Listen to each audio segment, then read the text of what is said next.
نحمده ونصلي على رسوله الكريم. أما بعد فأعوذ بالله السميع العليم من الشيطان الرجيم. بسم الله الرحمن الرحيم. فقط اللہ سے ڈرتے ہیں، ماں سوا سے ہم نہیں ڈرتے.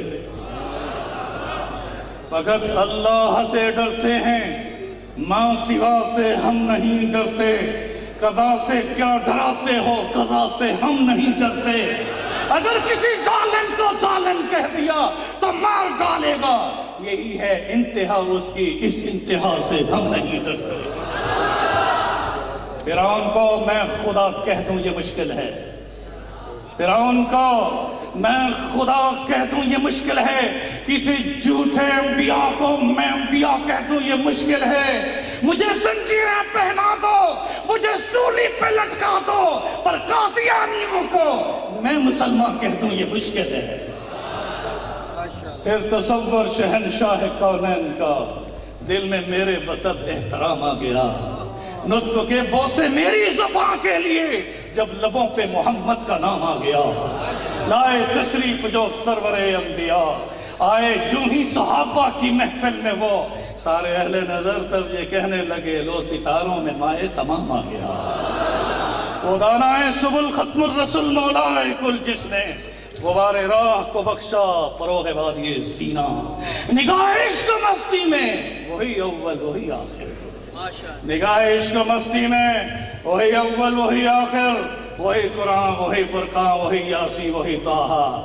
فضیلت الشیخ امیر مرکزیہ پیر طریقت رہبر شریعت حضرت مولانا عبدالحفیظ مکی صاحب دامت برکاتہم عالیہ، علماء کرام، جانشین سفیر ختم نبوت حضرت مولانا الیاس چنیوٹی صاحب دامت برکاتہم عالیہ. میں کس کس کا نام لوں؟ سٹیج پر سجے ہوئے اس گلدستے میں بیٹھے ہوئے علماء کا یہ خوبصورت گلدستہ، کہیں تو بادشاہی مسجد کے خطیب اور اسی طرح شیخ القرآن کے بیٹے مولانا الیاس گھمن جیسے عظیم جو ہے مناظر. اب میں نام لیے بغیر سب سے پہلے آج کی اس فتح مبارک کانفرنس کے موقع پر میں کس طرح سے اس سلور جوبلی میں آپ کی شرکت کو خراج تحسین پیش کروں، مگر تاریخ کے حوالے سے میں آپ کو اس سے قبل لے جانا چاہتا ہوں کہ مدینے کی ریاست میں نجران کا ایک وفد آیا تھا جو عیسائیوں پر مشتمل تھا. ان کے سردار ان کے ساتھ تھے. ان میں ایک کا نام سید تھا، دوسرے کا نام شرجیل تھا، تیسرے کا نام عاقب تھا. ایک بہت بڑا وفد تھا جو عیسائیت پر تھا. مسجد نبوی میں جب رسول اکرم صلی اللہ علیہ وسلم کے ساتھ ان کی ملاقات ہوئی تو رسالت مآب صلی اللہ علیہ وسلم نے انہیں اپنی نبوت، اپنی رسالت کا پیغام دیا. جب اس وفد نے آپ کی اس پیغام کو جھٹلایا تو میرے دوستوں میں بڑے بغیر تمہید کے ساتھ مختصراً، یہ واقعہ بہت بڑا لمبا ہے، نجران کی ان عیسائیوں کے ساتھ حضور کا کس طرح سے ان کے ساتھ حسن سلوک تھا. مگر جب بات یہ آئی کہ انہوں نے خاتم النبیین حضور صلی اللہ علیہ وسلم کی ختم نبوت کا، آپ کی رسالت کا انکار کیا تو میرے دوستوں تاریخ یہ بتاتی ہے کہ سرکار دو عالم صلی اللہ علیہ وسلم اپنے گھر میں تشریف لے گئے. آپ نے اپنے پیارے دو نواسوں کو، اپنے دو نواسوں کو جن میں حسن ہے حسین ہے، اپنے کندھوں پر بٹھایا اور اپنی بیٹی فاطمہ الزہرا کو اپنے ساتھ لیا اور ان عیسائی نجران کے آئے ہوئے وفود سے یہ فرمایا آؤ آؤ میرے ساتھ مباہلہ کر لو اس بات کا. اور حسن حسین کو آگے کھڑا کر دیا، فاطمہ الزہرا پیچھے کھڑی ہو گئی اور آپ نے انہیں مباہلے کی دعوت دی. خدا کی قسم تاریخ یہ بتاتی ہے کہ قائل اور فائل، جو مباہلے کا قائل اور فائل ہوتا ہے وہ فاتح ہوتا ہے، جو باطل ہوتا ہے وہ فرار کا سیوا اختیار کرتا ہے، فرار کا راستہ اختیار کرتا ہے. اور نجران کے سرداروں نے جب رسول اللہ صلی اللہ علیہ وسلم کی عظمت کو، آپ کے چہرے میں سرخی کو، آپ کے غصے اور دبدبا کو مباہلے کے چیلنج کے ساتھ دیکھا، گھبرا گئے اور آپس میں مشورہ کیا اور کہا اس مباہلے کی دعوت کو قبول نہ کرنا. اگر قبول کر لیا اور یہ سچے رسول ہوئے تو ہماری نسلیں تباہ ہو جائیں.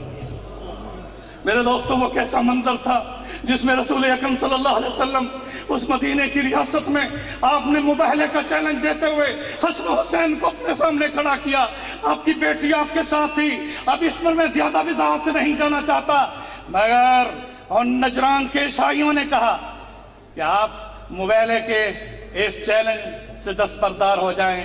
آپ نے فرمایا شرائط کے ساتھ اگر تم مجھے یہ کہنا چاہتے ہو کہ مباہلے میں تم اب میرا سامنا نہیں کرنا چاہتے تو پھر حکم اور فیصلہ میں دوں گا. اس پر ان عیسائی سرداروں نے رسول اکرم صلی اللہ علیہ وسلم کو اختیار دیا. میں بڑے مختصر انداز سے یہ بتانا چاہتا ہوں، اسی مباہلے کی دستبرداری کے اعلان کے ساتھ یہ نہیں کہ بد دستبرداری ہوئی، ان نجران کے عیسائیوں نے اپنے اوپر جزیہ کو قبول کیا اور اپنے آپ کو اسلامی ریاست میں غیر مسلم اقلیت قرار دلوایا اور کہا کہ ہم اس اسلامی ریاست کے اندر رہیں گے اور جزیہ دیں گے. آج بھی ہمارے سفیر ختم نبوت مولانا منظور احمد چنیوٹی رحمۃ اللہ علیہ نے، اسی طرح مولانا ضیاء القاسمی رحمۃ اللہ علیہ نے، میں کن اکابر کا نام لوں جو کفر کے مقابلے میں ڈٹ گئے تھے. جس پل پر دو دریاؤں کے درمیان عید الفطر کے دن جا کر مباہلے کا چیلنج دیا تھا اور یہ باطل قوت بشیر الدین محمود فرار کا راستہ اختیار کر گیا تھا. اور یہ بات ثابت ہوتی ہے کہ یہ باطل ہیں، یہ غیر مسلم اقلیت ہیں، اور پارلیمنٹ نے بھی یہ فیصلہ دیا کہ یہ غیر مسلم اقلیت ہیں. تو ہم تو یہ مطالبہ کریں گے کہ ہمارے ملک میں رہتے ہوئے ہمیں جزیہ دیں.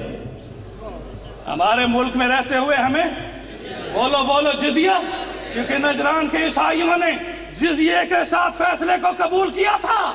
اور آج یہ مرتد ارتداد کا یہ ٹولہ آج فائنانس پر قابض ہے، فنڈنگ پر قابض ہے، ریسرچ سینٹروں پر قابض ہے.